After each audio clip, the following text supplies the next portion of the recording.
Og vi slutter i en helt anden og noget sjældnere boldgade. Nu skal det nemlig handle om en sportsgren, der oprindeligt stammer fra det 15. århundredes Nordamerika, men som stadig er forholdsvis ukendt i Danmark.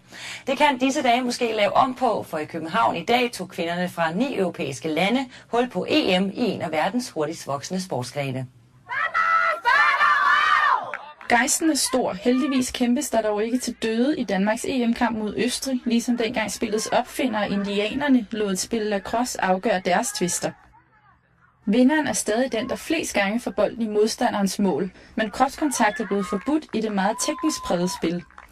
Tandbeskytter er obligatorisk udstyr, og der stilles nøje krav til de stik, som den massive gummibold både gribes og kastes med. Man skal have bolden, man skal kunne se bolden sådan her op over. Der må ikke være nogen pocket ned, vel? Ligesom der må i herresporten eller cross.